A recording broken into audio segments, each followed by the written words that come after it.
फिर से एक बार नमस्कार दोस्तों। वापस अपना टॉपिक जो मौलिक अधिकार है, जिसमें हमारे 4 मौलिक अधिकार कंप्लीट हो गए थे। क्या क्या हमने इसको 3 पार्टों में बांट के और फिर इसको स्टार्ट किया है। पढ़ने में आसानी रहे, समझने में आसानी रहे और आसानी के साथ हम अपने छोटे से वीडियो से ही इस टॉपिक को बहुत अच्छी तरह से तैयार कर सकते हैं। 5वां मौलिक अधिकार की बात करेंगे और 5वां जो मौलिक अधिकार है संस्कृति व शिक्षा का अधिकार। संस्कृति व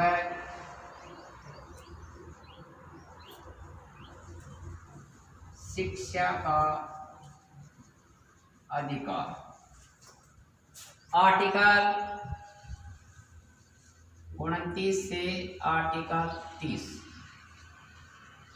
संस्कृति में शिक्षा का अधिकार आर्टिकल 29 से आर्टिकल 30 तक उल्लेखित है। आर्टिकल 29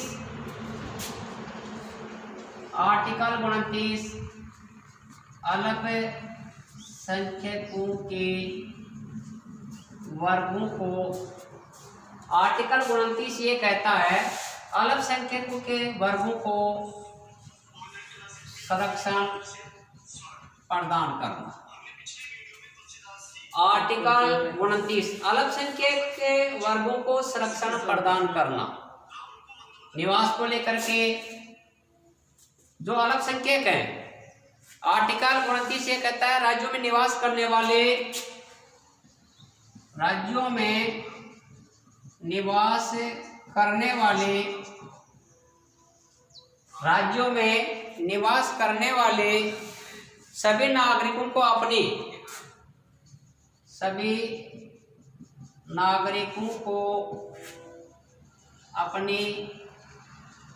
भाषा, लिपि, जाति, धर्म के आधार पर संरक्षण प्रदान करना।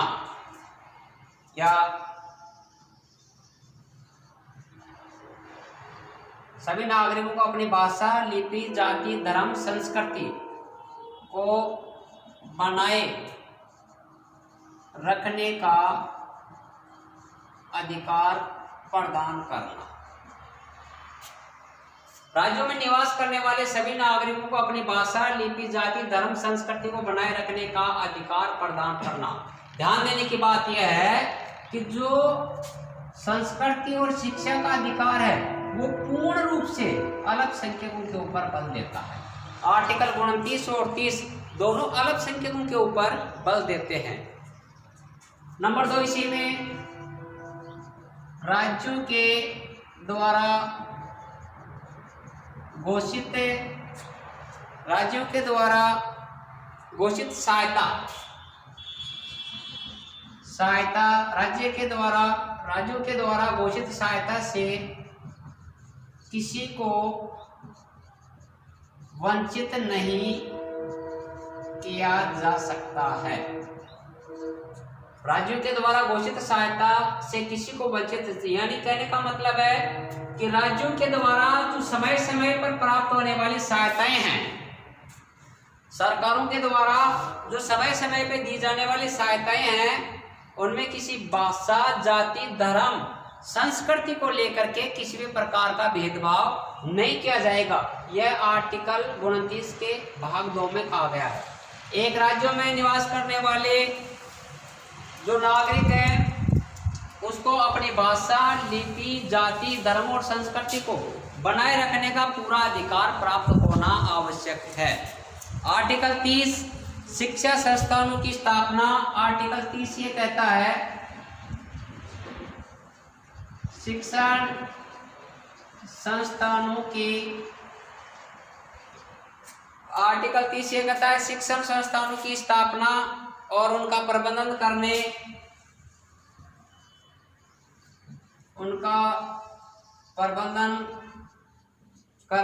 शिक्षण संस्थान की स्थापना और उनका प्रबंधन करने की अल्पसंख्यक वर्गों को अधिकार प्रबंधन करने का अल्पसंख्यकों को अधिकार प्रदान करना। जो शिक्षण संस्थान है उन शिक्षण संस्थानों में इन लोगों को जो अल्पसंख्यक हैं या भाषा, लिपि, जाति, धर्म और संस्कृति में जो अल्पसंख्यक हैं उनको प्रबंधन करने का पूरा पूरा अधिकार मिलना चाहिए। भारतीय संविधान में अल्पसंख्यकों का उल्लेख आर्टिकल 30 में किया गया है। भारतीय संविधान में नोट है इंपोर्टेंट, भारतीय संविधान में अल्पसंख्यकों का उल्लेख, अल्पसंख्यकों का उल्लेख अनुच्छेद 30 में किया गया है। इंपोर्टेंट, भारतीय संविधान में जो अल्पसंख्यक हैं उन अल्पसंख्यकों का उल्लेख आर्टिकल 29 और 30 दोनों अल्पसंख्यकों की सहायता प्रदान करने वाले हैं। दोनों में अल्पसंख्यकों का नाम है, लेकिन अगर हम बात करें कि अल्पसंख्यकों का उल्लेख कौन से आर्टिकल में किया गया है तो फिर आर्टिकल 30 अपने को लिखना पड़ेगा, आर्टिकल 30 को टिक करना पड़ेगा। ये इंपोर्टेंट बातें हैं, जैसे अंतःकरण की स्वतंत्रता कौन से मौलिक अधिकार में उल्लेखित है तो आर्टिकल 25 में। अस्पृश्यता का अंत आर्टिकल अस्पृश्यता का अंत आर्टिकल 17 गांधी जी से संबंध रखता है। उपाधियों का अंत आर्टिकल 18, जीवन का अधिकार आर्टिकल 21। इस प्रकार से बार बार अगर आप इनको दोहराओगे तो ये सारे जो मौलिक अधिकार और आर्टिकल्स हैं वो अपने ध्यान में आ जाएंगे। आगे जो 6वां मौलिक अधिकार है, उस 6वें मौलिक अधिकार से पहले हम थोड़ा सा विचार करेंगे। 44वें संविधान संशोधन से पहले एक मौलिक अधिकार और था, और वो मौलिक अधिकार संपत्ति का अधिकार था। संपत्ति का अधिकार आर्टिकल 31 में इसका उल्लेख था। 44वें संविधान संशोधन, 44वें संविधान संशोधन 1978, 44वें संविधान संशोधन 1978 के तहत जो संपत्ति का मौलिक अधिकार था उस संपत्ति के मौलिक अधिकार को मौलिक अधिकारों से हटाकर मूल अधिकारों से हटाकर कानूनी अधिकार प्रदान कर दिया गया। हटाकर कानूनी अधिकार प्रदान कर दिया गया, और इसका उल्लेख यहाँ भाग 3 और अनुच्छेद 31 में था। अब कानूनी अधिकार जब इसको मिला, कानूनी अधिकार में इसको रखा गया, तो इसका उल्लेख कानूनी अधिकार में इसे भाग 12 और अनुच्छेद 300 क में जोड़ा गया है। यानी ये जो संपत्ति का अधिकार था, प्रारंभिक स्थिति में 7 मौलिक अधिकार थे। 44वें संविधान संशोधन के तहत 1978 में मोरारजी देसाई की सरकार थी, और इसने हटा करके इसको, जिसका उल्लेख जब ये मौलिक अधिकार था तब इसका उल्लेख भाग 3 में था और अनुच्छेद 31। जैसे ये कानूनी अधिकार बना तो कानूनी अधिकार बनने के साथ इसका उल्लेख भाग 12 में कर दिया गया और आर्टिकल 300 क कानूनी अधिकार। वर्तमान समय में संपत्ति का जो अधिकार है वो कानूनी अधिकार है और इसका उल्लेख भाग 12 के आर्टिकल 300 क में किया गया है। इसलिए अब वर्तमान समय में जो मूल अधिकार हैं वो केवल 6 मूल अधिकार हैं। और छठवां जो मूल अधिकार है वो संवैधानिक उपचारों का अधिकार है। संवैधानिक उपचारों का अधिकार सबसे इंपॉर्टेंट मौलिक अधिकार है। आर्टिकल 32 में इसका उल्लेख किया गया है। संवैधानिक उपचारों का अधिकार आर्टिकल 32 डॉक्टर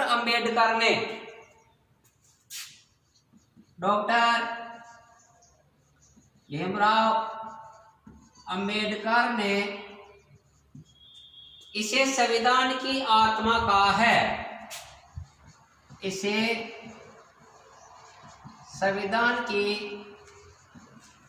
आत्मा कहा है। कई बार क्वेश्चन पूछ लिया जाता है, डॉक्टर भीमराव अंबेडकर ने कौन से मौलिक अधिकार को संविधान की आत्मा कहा है?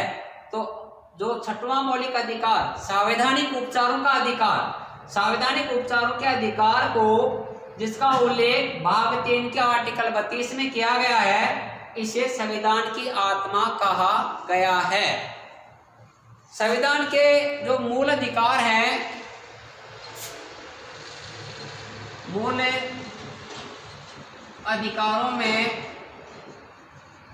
परिवर्तन, मूल अधिकारों में बदलाव, मूल अधिकारों में परिवर्तन को लेकर अगर सरकार के द्वारा, नागरिक के द्वारा या संसद के द्वारा मौलिक अधिकारों में कोई परिवर्तन किया जाता है, तो उस स्थिति में अगर किसी के मौलिक अधिकारों पे कोई प्रभाव पड़ रहा है, ऐसी स्थिति में हमारा संविधान, सुप्रीम कोर्ट और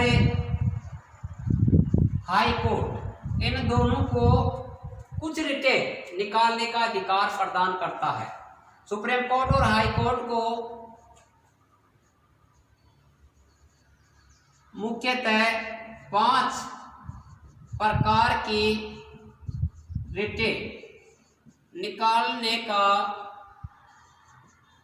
अधिकार प्रदान करता है। अगर मौलिक अधिकारों को लेकर के संसद के द्वारा, सरकार के द्वारा कोई कानून बनाकर इनको सीमित किया जाता है, इनका लघुकरण किया जाता है, तो ऐसी स्थिति में हमारे संविधान ने सुप्रीम कोर्ट और हाई कोर्ट को आर्टिकल 32 और आर्टिकल 226, सुप्रीम कोर्ट आर्टिकल 32 और हाई कोर्ट आर्टिकल 226, अनुच्छेद 32 और अनुच्छेद 226 में यह अधिकार प्रदान किया गया है कि व्यक्ति सीधा सुप्रीम कोर्ट या हाई कोर्ट की शरण ले सकता है।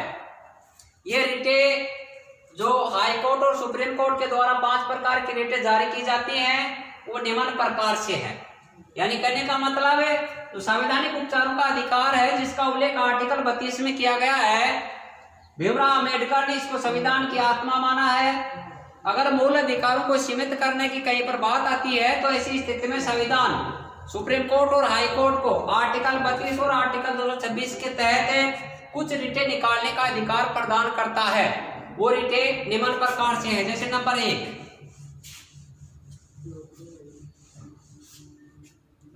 1 बंदी प्रत्यक्षीकरण।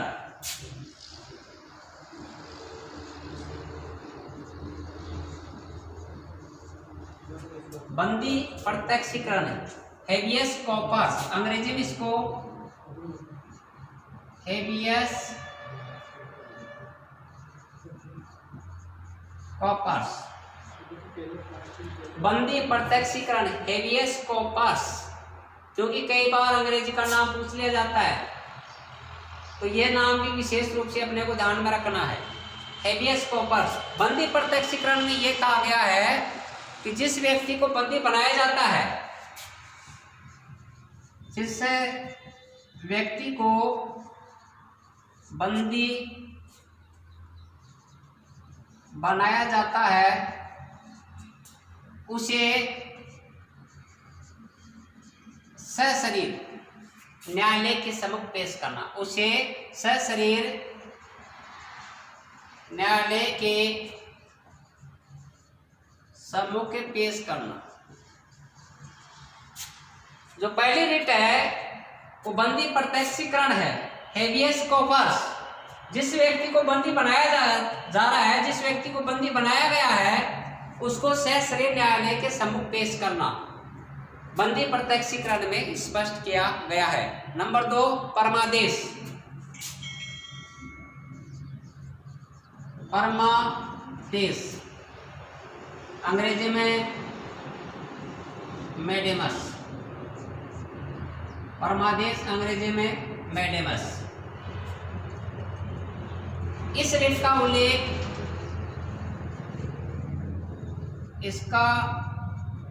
उल्लेख किसी व्यक्ति या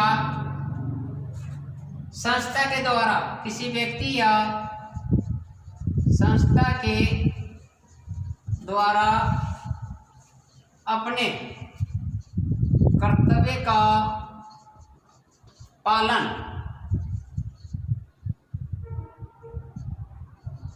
करवाने के लिए जारी की जाती है। पहला जो रिट का प्रकार है बंदी प्रत्यक्षीकरण, उस बंदी प्रत्यक्षीकरण में जिस व्यक्ति को बंदी बनाया गया है, बंदी प्रत्यक्षीकरण हेबियस कॉर्पस, उसको सशरीर न्यायालय के सम्मुख पेश किया जाना आवश्यक है। दूसरा परमादेश मैडेमस, जो व्यक्ति या संस्थाएं अपने कार्य के प्रति स्थिर हैं, अपने कार्य के प्रति लचीलापन रखते हैं, ऐसे व्यक्तियों को हाई कोर्ट और सुप्रीम कोर्ट के द्वारा एक रिट के माध्यम से ये उनको आदेशित किया जाता है कि आप अपने कर्तव्य का पालन कीजिए। नंबर 3, प्रतिषेध। प्रतिषेध इसको प्रोहिबिशन। प्रतिषेध इसे अंग्रेजी में प्रोहिबिशन कहा जाता है। सुप्रीम कोर्ट यह रिट एससी व सुप्रीम कोर्ट व हाई कोर्ट के द्वारा अपने अधीनस्थ न्यायालयों, हाई कोर्ट के द्वारा अपने अधीनस्थ न्यायालयों के खिलाफ जारी की जाती है। अधीनस्थ न्यायालयों के खिलाफ जारी की जाती है, अपने अधीनस्थ न्यायालयों के खिलाफ जारी की जाती है, जिसमें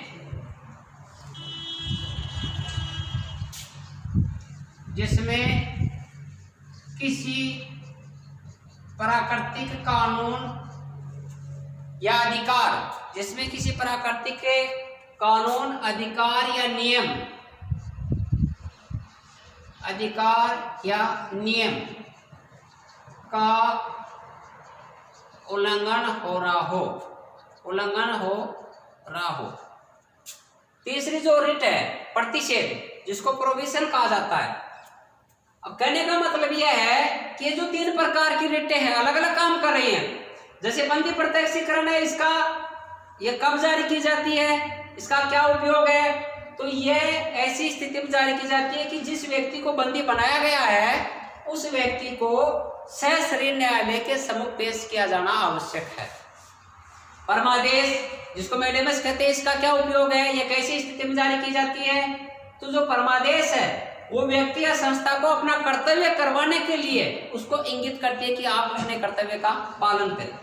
प्रतिषेध, प्रोविजन ये जो रिट है सुप्रीम कोर्ट और हाई कोर्ट के द्वारा जारी की जाती है, अधीनस्थ न्यायालय के लिए जारी की जाती है। कैसी स्थिति में जारी की जाती है, अगर अधीनस्थ न्यायालय कोई प्राकृतिक नियमों का उल्लंघन कर रहा है तो ऐसी स्थिति में प्रतिषेध के द्वारा उस न्यायालय को प्रतिबंधित किया जाता है कि आप प्राकृतिक नियमों का उल्लंघन कर रहे हैं। नंबर 4, उत्प्रेक्षण। नंबर 4, उत्प्रेक्षण, जिसको अंग्रेजी में सेरिलोटरी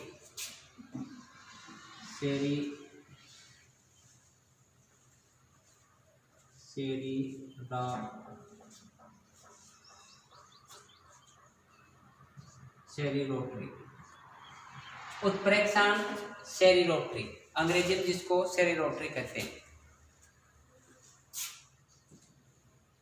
यह रेट या इसमें कोई मामला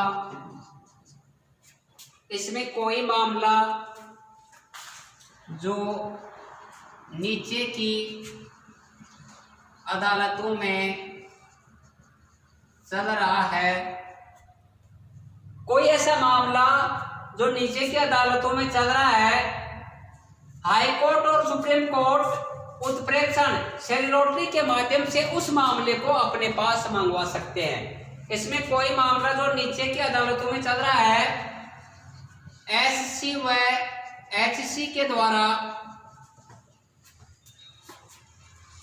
उस मामले को अपने पास मंगवा सकते हैं, उस मामले को अपने पास मंगवा सकते हैं। यानी पहला में सेशरी न्यायालय के सामने पेश होना, दूसरे में अपने कर्तव्य का पालन करना, तीसरे में प्राकृतिक नियमों का उल्लंघन करने के लिए जारी करना, और चौथे में कुछ ऐसे मामले हैं जो अधीनस्थ न्यायालयों में चल रहे हैं, हाई कोर्ट और सुप्रीम कोर्ट ऐसे मामलों को अपने पास मंगवा सकते हैं। और जो पांचवा है अधिकार पर्चा क्यू वारंटो, पांचवी जो रिट है वो है अधिकार पर्चा, जिसको अंग्रेजी में क्यू वारंटो कहा जाता है। सुप्रीम कोर्ट और हाई कोर्ट के द्वारा इसमें एससी व एचसी के द्वारा किसी व्यक्ति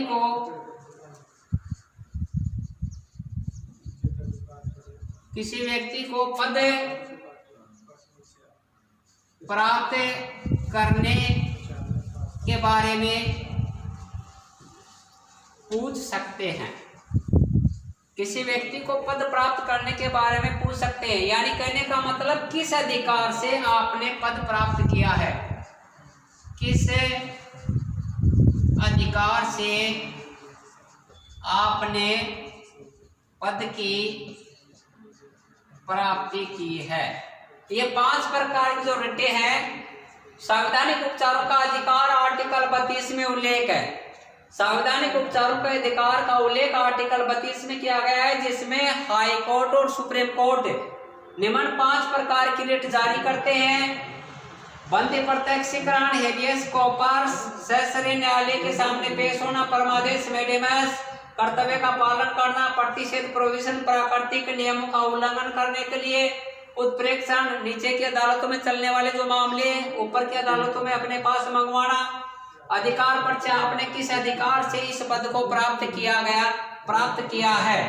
ये 5 प्रकार की रिटें आर्टिकल 32 में सुप्रीम कोर्ट और आर्टिकल 226 में हाई कोर्ट के द्वारा जारी की जाती हैं। इस प्रकार से ये 6 मौलिक अधिकार आपके कंप्लीट हैं। इसके साथ ही कुछ आर्टिकल्स इसमें और बच रहे हैं, क्योंकि हमने ये देखा था ना मौलिक अधिकार, मूल अधिकार आर्टिकल 12 से आर्टिकल 35, तो हमने तो आर्टिकल 32 तक ही पढ़े हैं, क्योंकि आर्टिकल 33, आर्टिकल 34 और आर्टिकल 35 3 आर्टिकल और बच रहे हैं।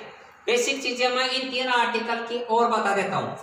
आर्टिकल जो 33 है,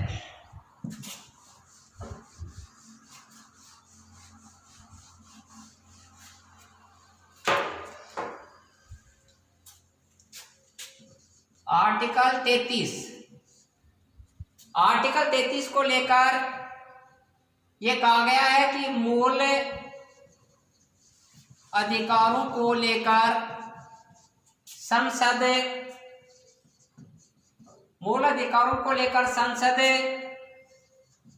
कानून बना सकती है। मूल अधिकारों को लेकर संसद कानून बना सकती है, जिसमें आपका सशस्त्र बल है, अर्धसैनिक बल है,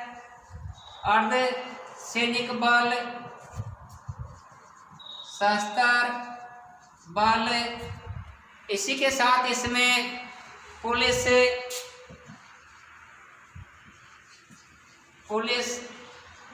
आदि का उल्लेख है। आर्टिकल 34 मार्शल लॉ का प्रयोग करता है। आर्टिकल 34 मार्शल लॉ का प्रयोग करता है या मार्शल लॉ का उल्लेख करता है।